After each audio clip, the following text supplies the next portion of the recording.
Hello fellow coffee botherers. In this video I'm addressing what I think is possibly the number one problem that home baristas suffer with when it comes to dialing in espresso, or more specifically with remaining dialed in, and this is bean hoppers.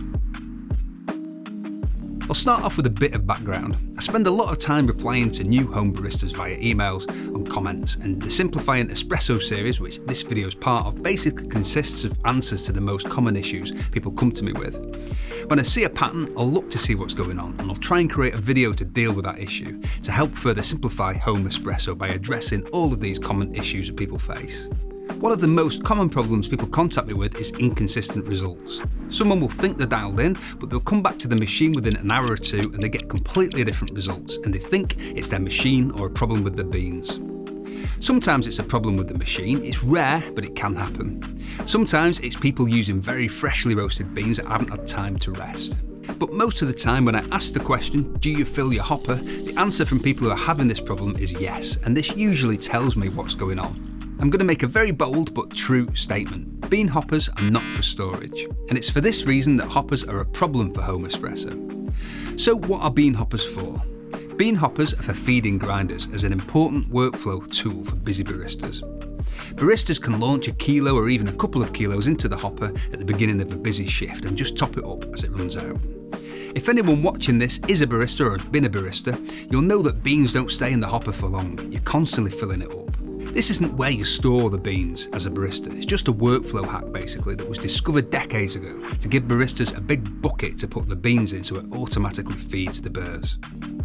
I've done a couple of stints acting as a proper barista. One was helping my son out at a busy pop-up at a market, the Treacle Market in Macclesfield, where all I was doing was loading the hopper and dosing the shots to try and help him get the queues down.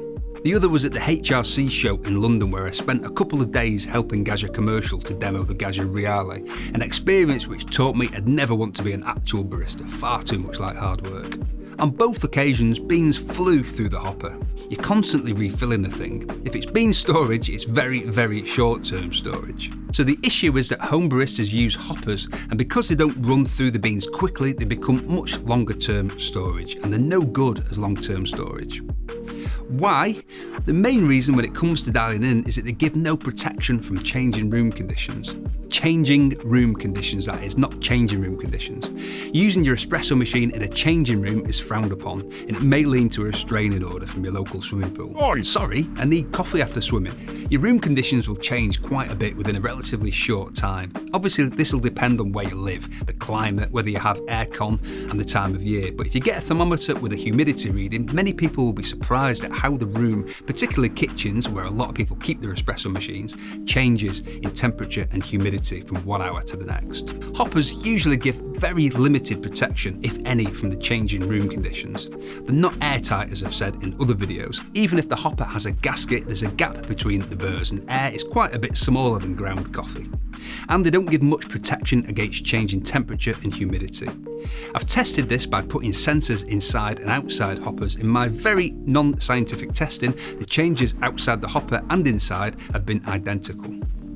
I actually did this initially to try to prove my theory that integrated grinder machines caused this due to the machines themselves causing these changes, and I ended up disproving my own theory and realising that it was just the hoppers, integrated or not, don't give any protection against the changing room conditions. So what's the answer? There are a couple of answers, but what they both have in common is keeping your beans in airtight storage, out of direct sunlight or artificial light, away from big temperature swings and away from air. The most obvious approach is single dosing. This is where we literally just put in the grinder the weight of coffee we want to dose into the basket.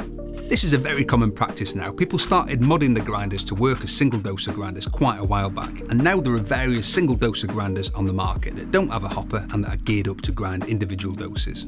The problem that normal grinders have, normal meaning they're not specifically made for single dosing, is that they tend to suffer with high amounts of exchanged retention, meaning that some of the coffee when you start grinding enters the basket from when you last ground, and then some coffee remains in the grinder and the cycle repeats itself the next time you grind. This is why I think the Niche Zero has done so well, as it was the first grinder designed to really tackle this issue. The exchange retention is so small that you don't need to worry about it.